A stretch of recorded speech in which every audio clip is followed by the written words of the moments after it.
The year is 1773.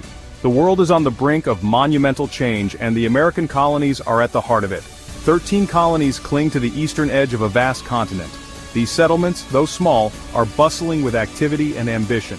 They are ruled from afar by King George III of England, a monarch whose decisions will soon echo across the Atlantic. Life is hard, but hope thrives in the hearts of these colonists. They toil day and night, driven by dreams of prosperity and freedom.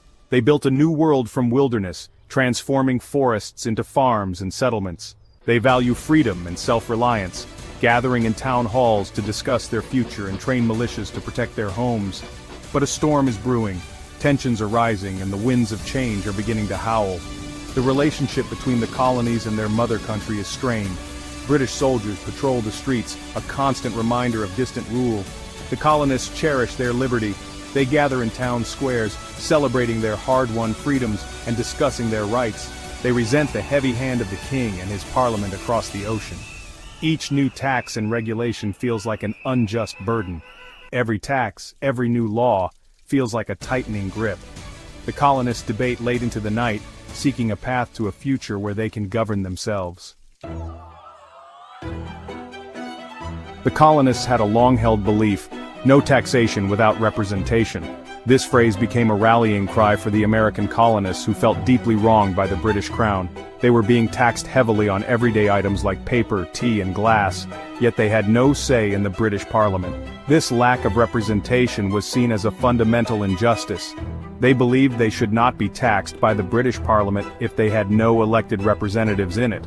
The colonists argued that it was unfair to impose taxes on them without their consent, a principle that was deeply rooted in their understanding of English rights and liberties.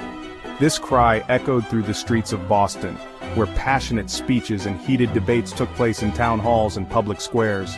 The sentiment spread like wildfire, reaching New York and Charleston. In these cities, the colonists organized protests and boycotts, refusing to buy British goods and urging others to do the same. Then came the Tea Act of 1773. This act was seen as the final straw, a blatant attempt by the British to assert control over the colonies. The British East India Company, facing financial trouble, was granted a monopoly on tea sales in the colonies. This meant that the colonists could only buy tea from this company, often at inflated prices. This act seemed like a direct assault on colonial freedom. It was not just about the tea, it was about the principle of self-governance and economic independence. It sparked outrage from the merchants to the farmers. The entire colonial society felt the sting of British overreach, setting the stage for a unified resistance that would eventually lead to the American Revolution. December 16, 1773. It was a day that would go down in history as a pivotal moment in the American struggle for independence. A cold wind whipped through Boston, carrying with it the whispers of rebellion and the scent of change. The streets were quiet, but tension hung in the air. A group of colonists, disguised as Native Americans, boarded 3 British ships docked in the harbor. These men were not just ordinary citizens, they were patriots ready to make a stand, their target chests of tea. These chests represented the oppressive taxes imposed by the British Crown. They acted swiftly and decisively, knowing that their actions would echo far beyond the harbor. Chest after chest was emptied into the dark waters, each splash a symbol of defiance against tyranny.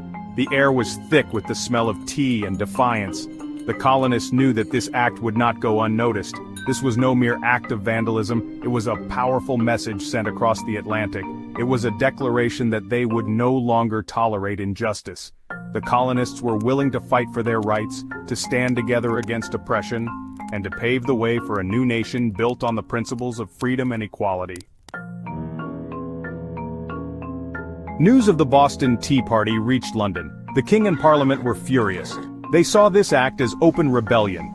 Punishment was swift and harsh. The Intolerable Acts were passed. These acts closed the port of Boston, restricted colonial self-government, and allowed British troops to be quartered in colonial homes.